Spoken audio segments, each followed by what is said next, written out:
Hi everyone, it's Mrs. Bolden here. I will be teaching part of your course for Langlit next year. Some of you may recognise me if you're an internal student, as I was at Van Dyke since January teaching English, and I'm really looking forward to starting the course with you all. And I'm Ms Silkstone. I will be your co-teacher for Language and Literature combined. You might recognise me. I've been on maternity leave for the last year, and I'm really excited to come back and get to know you and start teaching what I think is the most important English course of the three of them, because of just how varied it is. So the first thing that we're going to do is just go over generally the different sort of areas of the course, the different things that you will be sort of exposed to, and then we will explain in more detail what we want you to do as part of this session. So once we've been through the demands of the course, I'm going to give you a little bit more information about a specific section which is centred around interpretations of Paris and how Paris is presented in different forms of media. But first of all, just a really quick whistle-stop tour of the course. So first of all, you've got 2 exam papers and coursework. Your first exam paper is the longest one, so it's 3 hours long. And there are 3 different sections. So the first section, Remembered Places, is all based around this anthology, this collection of texts all about the city of Paris. So some of them are advertisements, like the text that we're going to look at today. Some of them are transcripts of spoken conversations. Some of them are from sort of tours of Paris and tour guides of Paris. And the way that you respond to that question is by comparing 2 extracts from that anthology. You will be expected to answer it in quite an analytical way, so it's kind of like your language paper 2 question 4. The second section of the text of that exam, which I will also be teaching you, is called Imagined Worlds. As you can see, it's that one in red, and the text that we'll be studying is The Handmaid's Tale. Just like your literature exam on Macbeth, it is extract to whole, and it's all about how the narrative, the story is constructed. So it's really getting into the nitty-gritty of how the author creates this imagined world. The third section is poetry, so Mrs. Bolden's just going to tell you a little bit about what to expect there. Yep, so poetry, we're going to be looking at 2 poets. Primarily we're going to be looking at Heaney, and there's a list of poems. If you wanted to get ahead of the game, you can go and look on the AQA Langlit website, and there'll be a list of the poems that we're going to cover, and we're going to go really in depth and unpick those, similarly to as you've done with your GCSE poems, and look at themes, poetic devices, that sort of thing. And then in the exam you'll have a question from a choice of 2 on poetry, and this section is open book as well. So Miss Silverstone might be coming in with that as well, and joining in later on in the year. But no, I love doing poetry, and I'm really looking forward to teaching you guys some Heaney. Paper 2 then, the title of paper 2 is Exploring Conflict. So the text that you will study here are about different issues within society and how authors and playwrights have dramatised them, have brought them to life through their writing. This is a slightly shorter exam, it's 2.5 hours, but it's worth the same proportion of your A-level as the first exam is. So as you can see, you've got 2 different sections. Section A, writing about society, again, that is a section that Mrs. Bolden will be teaching you. Very apt because it's about creative writing and she is a published author. So I'm just going to hand over to her to tell you a little bit more about that section. Thank you. So yeah, the Kite Runner, I loved teaching the Kite Runner last year. It's a really interesting book based on the conflicts in Afghanistan, and it's really engaging and interesting. And as Miss said, we'll then be going on to do some recasting and some creative writing with that as well. So it's really something you can get your teeth into, practice and refine over time, and a really enjoyable text to do. Leading on from that, we've then got section B, dramatic encounters, and we'll be doing A Streetcar Named Desire. So as a play, this really gives you an opportunity to study a different form in Langlit, which is, again, another great thing about the course is the variety that you have. So we don't just sit down and read it as a text, we really look at it as a drama, quite similarly to what you would have done in your GCSE, and watch different productions and see how costume, lighting, and acting styles have changed over time, and how the play has aged as well. So that's another really interesting part of the course that just gives you a different form to look at. And I just think across the board, there's something for everyone to enjoy, really. Definitely.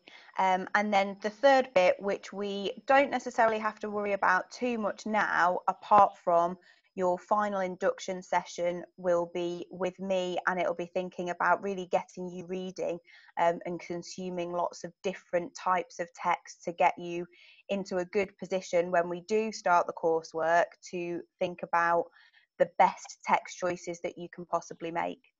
So the coursework for language and literature is a comparison of two texts. One of them is a fiction text, so it could be a novel, quite traditional, or it could be drama, it could be poetry, it could be a film or an extract from a TV series or a documentary. So really sort of quite diverse options there. And you'll compare that with a non-fiction text, so a biography or autobiography. It could be an article from a newspaper or a magazine. It could be a blog post. The only thing that you have to think about is that these two texts have to be combined, and they've got to link to a particular theme. So some really popular ones over the last few years have been things about race, for example. So a really strong example of this piece of coursework was a comparison of a scene in the TV show Blackish compared with Chris Rock's acceptance speech at the award ceremony. And it's really an opportunity for you to explore something that you're really interested in. We are not going to choose the text for you, and you can really take this and run with it. So if you're really interested in, for example, veganism, you could find a section or a scene from a TV program that talks about being vegan and compare that with a newspaper article. If you're really interested in boxing, you could compare, I don't know, a poem about boxing with a article that talked about a particular fight that you enjoyed. So it's really an opportunity for you to take your English A level in completely the direction that you would like it to go. And I don't think you get that opportunity in either of the other two English A levels in quite the same way. So that's kind of the dry bit. That's the bit where we've just sort of given you an idea of what to expect if you do decide to stay on the course. I'm just going to talk you through the tasks that we want you to complete as your first induction week. All of the links and this PowerPoint and all of the different in the folder as well as this video, so don't worry about having to jot anything down or anything like that. Just listen and sort of try and take in what we're asking you to do, and if you've got any questions, just email either myself or Mrs. Bolden across the week. So the text that we are going to start with is one of those texts from that anthology on your first exam paper about Paris. So the first thing that I want to encourage you to do, and you don't necessarily have to write anything down, is just to consider what your attitudes to Paris are, either based on having been there or based on its reputation, based on the culture, the sights, the entertainment, anything that you know about Paris or anything that you yourself have experienced. Once you've thought about those expectations, what we're going to encourage you to do is compare what you think of Paris to how a particular text interprets Paris, and really tries to advertise it, since that's the type of text that we're looking at. So in this PowerPoint, embedded on this slide, is an advert for the Eurostar. And the title of this advert is Stories Awaiting in Paris.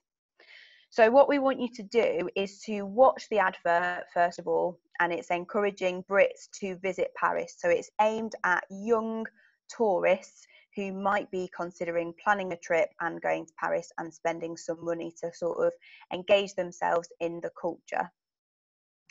Once you've watched it, I want you to watch it again, but I want you to watch it with this. Now, this looks quite funny and it might not be something that you have seen before, but this is a transcript of that advert. So obviously the advert is not written. It is something that's meant to be viewed. It's something that's meant to be watched and listened to. But for the purposes of our analysis, we need to actually have a written record of what's happening. So that's why you've got all of these funny sort of brackets and numbers in brackets. So if it's in a double bracket, it describes a sound effect or a type of music. If it's a number in a single bracket, it means that there is a pause for that amount of seconds. And if there's a full stop in the brackets, it just means that there is a short pause. So the second time you watch it, I want you to watch it with this transcript in front of you, just so that you can match up what's happening on your screen with the sounds and the language used. Once you've done that, I want you to provide a short, no more than one side of A4, response to the question on your screen right now. So how far do you agree that Stories Awaiting presents Paris in a romantic and idealised light? So this is going to be just for us to get an idea of how you write and for you to get back into the swing of things, really. It's been a little while now since you have been in the headspace of writing and writing to analyse. So really this is just for us to help you to ease your way back into it. What we're looking for then is a language paper 1 question 4 style of writing. So remember that question where you had a text and it said, to what extent do you agree with this particular student's view? That's the kind of writing that we're after. You obviously need to use evidence, but unusually here, you've got the quotations from the transcripts itself in terms of what the narrator says, but you can also use the music or the visual image or the sound effect as your evidence. So you might say the whooshing sound of the doors closing represents how vibrant and fast-paced a visit to Paris can be. So you can use the other aspects of the text and not just what is said. We do want inference and analysis, so those lovely Chris Rice words are going to come in handy. If you're struggling with how to analyse it, use the blue boxes on this slide here, just around the transcripts, to get you starting to think in terms of the nitty-gritty of analysis again. And consider what the text is trying to do. It's really helpful to your analysis for this section of the course to think about, okay, if it presents Paris in a really sort of vibrant and multifaceted light, why is it trying to do that? How will that help it to encourage tourists to go there? I'm not expecting this to take you longer than 45 minutes. I don't want a really long response, and if it's longer than a side of A4 in size 12, I won't mark it because you're overthinking it, and it should just be a quick blast of writing to get you back in the game. And then Mrs. Bolden, do you just want to talk to them about what you want them to do to prepare for your session next week on poetry? Yeah, absolutely. So after this video has gone on, there's going to be another video added to the YouTube channel of the poem that we're going to be doing by Heaney, which is one in the AQA syllabus as well. So it's really good just to get a grounding and a good foundation knowledge of one of those poems we're going to be looking at deeper. In that video, I'm going to be going through with you how to initially analyse a poem. So like Miss said with her task, we're just sort of getting back into the basics and understanding what to look out for in the poem, common poetic devices and themes, and how to annotate those effectively.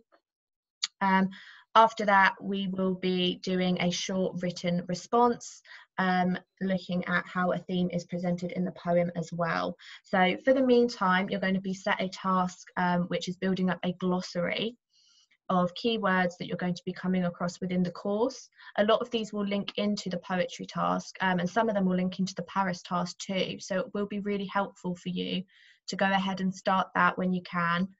Filling in the grid, there'll be a Word document sent over. And you fill in the grid with an explanation and definition of what the term is, and then give an example as well. And that will just give you a really solid grounding of a lot of the terms that we're going to come across as well. So the glossary will need to be sent to me at my email address on screen. And after that, as I say, we'll be going into some poetry analysis with another video to help you as well. And then your poetry answer will be sent to me as well for me to mark. Just the last thing from me really, this is not intended to be daunting. Hopefully what you will realise once you get started, even if the first couple of sentences take a little while, you will realise that you are not as rusty as you thought you were, and hopefully each of these sessions will just give you a little bit of a grounding in what to expect over the next 2 years on this course. So hopefully it sort of gives you a bit of a boost and a bit of confidence moving forwards. If you do find yourself struggling though with this first task on Paris, email me. My email address is just at the bottom of this slide here. We're wanting your responses by Friday the 19th of June, so a week for each task. Please let me know in good time if you've got any issues, and I will get back to you as quickly as I can. Okay, so thank you for watching, and we look forward to meeting you properly soon.